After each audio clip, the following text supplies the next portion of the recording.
टिका करे हाथ कानों पर, करो कोशिश दबाने की,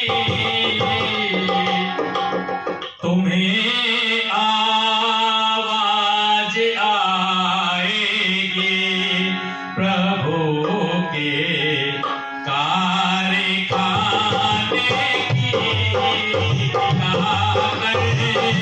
हाथ कानों पर, करो कोशिश दबाने की, तुम्हें आवाज आएगी प्रभु के कारखाने की।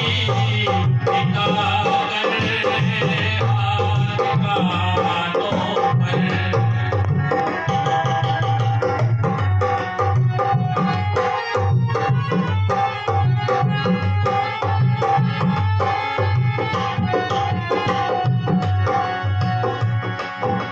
सदा दिन रात चलती है मदीने कौन के अंदर, सदा दिन रात चलती है मदीने कौन के अंदर, उबलने की रगड़ने की, उबलने की रगड़ने की ध्वनि बिसरी बिसाने की, तुम्हें आवाज आएगी प्रभु के कारखाने की। टिका करे हाथ कानों पर, करो कोशिश दबाने की।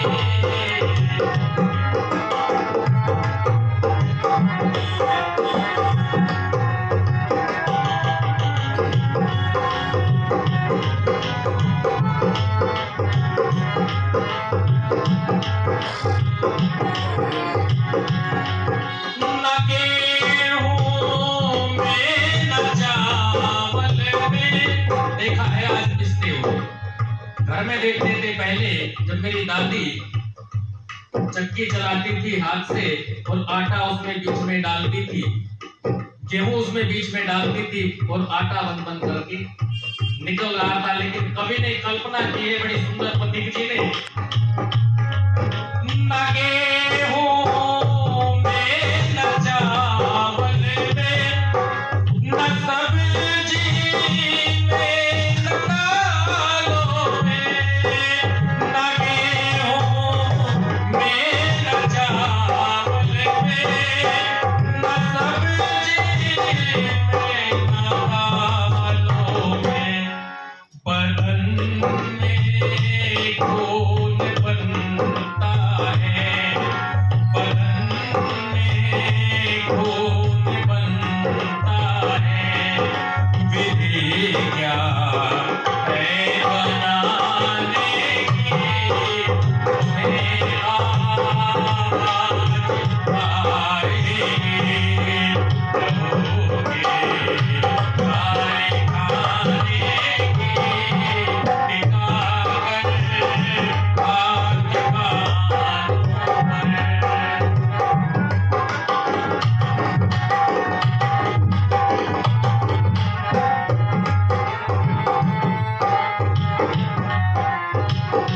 सारे संसार में घूम घूम करके देख लिया, बहुत दूर दूर तक हम भी जाते हैं और अनेक फैक्ट्रियों को भी हमने देखा है, लेकिन जैसी मशीन परमपिता परमात्मा ने बनाई है ऐसी मशीन कोई दूसरी दिखाई नहीं देती। कैसी मशीन है? बड़े बड़े कारखानों में आटे को, चावल को, दालों को मशीनों में डाला जाता है, लेकिन साइंटिस्ट आज तक ऐसी मशीन तैयार नहीं कर पाए जिसमें आटे को डाल दे और गेहूं को डाल दे और गेहूं डाल करके उसका आटा बन रक्त बन करके बाहर, किसी मशीन में चावल को डाल दें और चावल का रक्त मांस मज्जा मेद बन करके बाहर निकल जाए, ऐसी कोई मशीन क्यों जी? किसी मशीन में यदि हम दूध को भी डालते हैं तो दूध का भी रक्त नहीं बन पाता है। कोई ऐसी मशीन? एक तो मशीन सुनी है भाई, सुनी है, देखी तो नहीं, जिसमें इधर से आलू डालते हैं और दूसरी ओर से क्या निकलता है चेतन जी? सोना निकलता है। और जब सोना, आलू से सोना बन रहा है, फिर भी सोना इतना महंगा है क्यों जी? फिर भी सोना है। वो मशीन तो सुनी है, देखी तो है नहीं, उनके पास में होगी, वो आलू से सोना बना लेते होंगे। लेकिन ऐसी मशीन जिससे रक्त बन करके निकल जाए, मांस बन करके निकल जाए, मज्जा बन जाए, मेद बन जाए, वीर्य बन जाए, ऐसी मशीन इस संसार में आज तक किसी साइंटिस्ट ने तैयार नहीं की है। इसीलिए उसे क्या कहा है? परम पिता परमात्मा वो सर्वज्ञ है, सब कुछ जानने वाला है, सर्वशक्तिमान है। ऋषिवर देवदयानंद जी महाराज ने बड़ी सुंदर व्याख्या परमात्मा के नामों की है।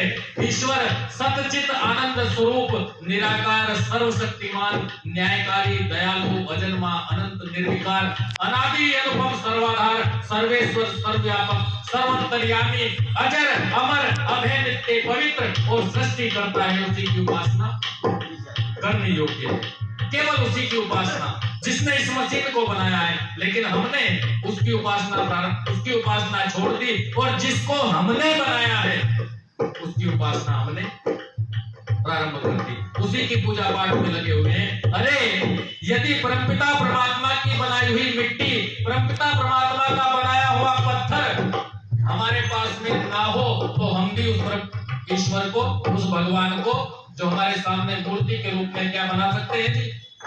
उसको भी हम नहीं बना सकते, क्योंकि उसी ने मिट्टी को बनाया, उसी ने पत्थर को बनाया। लकड़ी की मूर्तियां बनती है, उसी ने लकड़ी को बनाया है। लेकिन हम उस बनाने वाले को तो छोड़ दिया और स्वयं ने जिसको बनाया है उसकी पूजा में हम लग गए। बड़ा सुंदर लिखा आगे,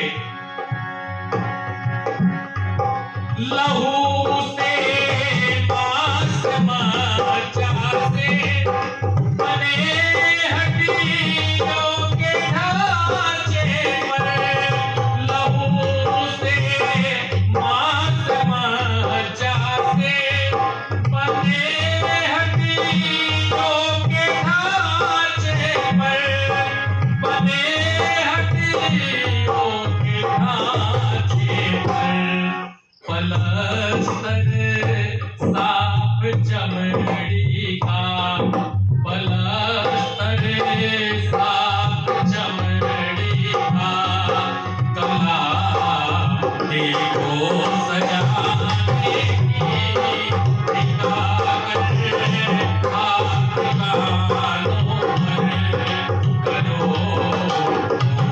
सेवा माने की,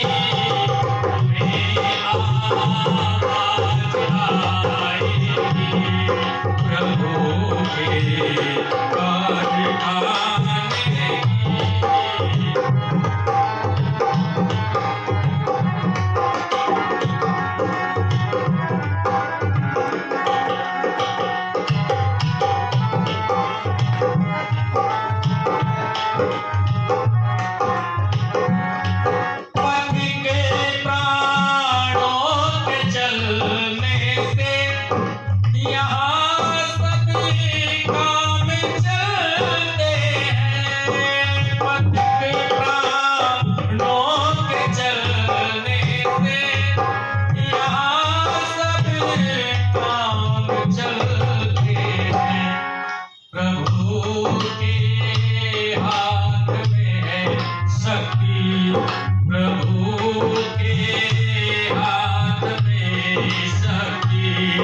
है प्राणों के चलाने